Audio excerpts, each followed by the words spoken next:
Hey, still at Animal Kingdom. There's an ostrich right behind me. Hey, let's get to the some of the questions that came up, like how can the push press actually help your strict press? And like, we should start to talk about a delineation of what is what. So strict press or military press is basically where you're in a standing plank. Feet are pushed, kneecaps are zippered up, pelvis is spilled, posterior tilt, so you're locked, like you're finishing your deadlift. You've got huge lat engagement pulling down against the bells or the bar, and then there's no lower body action after that point. So that's a strict press, meaning it's only upper body. Now, how far you lean back or what you do with your arms, that's your tolerance to acceptable form. In competitive Olympic lifting, used to be 3 lifts where there was some kind of like standing press, and if you could arch like a big time bench presser, you actually were credited with that big lift. So that's a strict press. Now, if you dip and start to use lower body action and do a push press,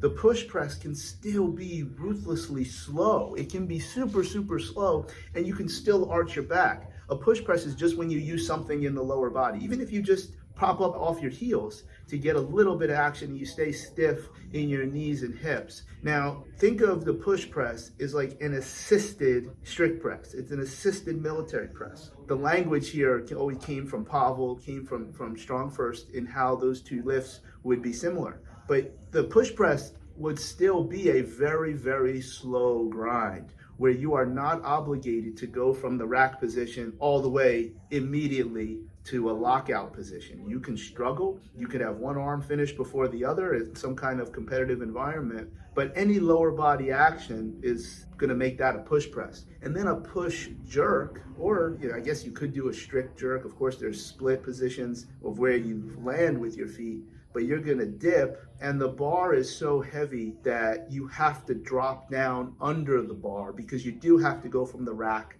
to lockout. We don't do tons of jerks. It's not necessary. It's more about how do you rig something within the rules of a sport, in this case competitive Olympic lifting, so that you can handle more weight. So when you see the clean and jerk, and you see, guys and girls split to get into that split position, that's just their choice. You will also see people do jerks in the symmetrical position.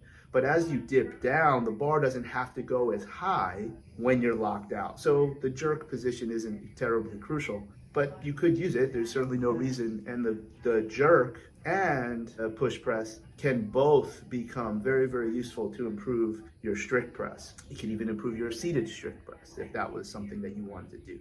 By all means, it should be able to improve your bench press. You're using all of the same relevant muscles and at different angles, so it could fit this variation without change approach. Now, the big piece here of why or how the push press helps your strict press is that you're pulling the emergency brake off, and that's the analogy that we'll use. Because if you're going to finish the lift with more weight, then something very valuable is happening, and it's a different adaptation than strength. If you can hold more over your head than what you can press, well, that means you're more stable than strong, and that's an easy way to describe it. Now, of course, you always need muscle contraction to elicit a motor strategy that creates stability. That has to happen, but you don't have to be nearly as strong as you need to be quick and precise and efficient in whatever that strategy is. So you're going to use the lower body to launch the bells or the bar and get an improved stability. And then what that can do from a proprioceptive standpoint is that your brain will recognize, and I'm talking cartoony here now, your brain's going to recognize that you're going to be strong enough and safe when your arm gets overhead, where there is this relative pause, where you have to hold on to the bar for a moment,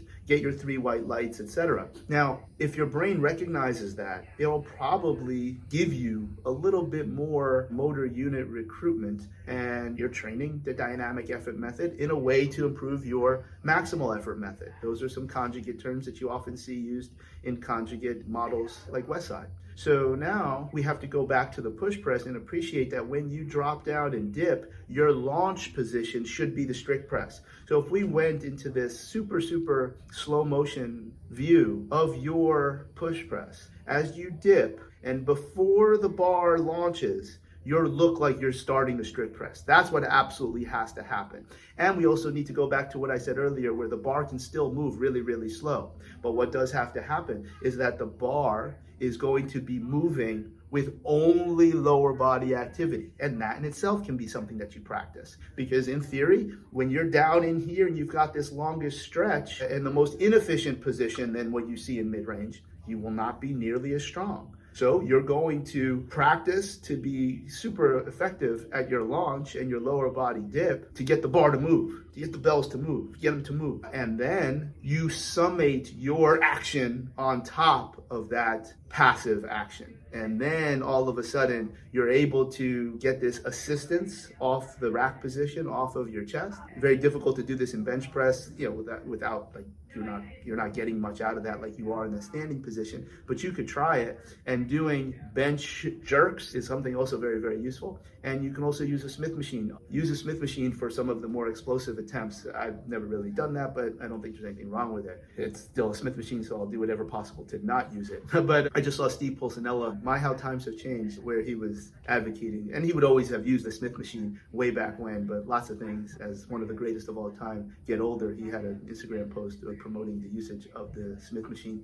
for some big lifts that he would typically do. One of the strongest men to ever live, and one of the greatest American strongmen to ever live. I was at his gym when I was in Philly, and when I was a strength coach for the 76ers, it would be amusing / annoying sometimes as to how our approaches, were like different, except I was still very, very strong. So I think I held a little bit of his respect. How I trained as a powerlifter was not the way that I would train Andre Iguodala and Sam Dallenberg. So getting some extra help to get the bar out of the rack or off the chest can be very, very useful from a neurological standpoint and also a motor unit recruitment standpoint, which is rate of force. You could call that into the category of rate of force development. So that's what we're looking at with push press. But you got to remember, push press can still be slow, and push press has to be from the same launch position as the strict press. So there is some technical components to that. So that's what we're getting after in terms of pulling the emergency brake off, letting your brain and body know, hey, you're going to be able to be safe and stable at the top.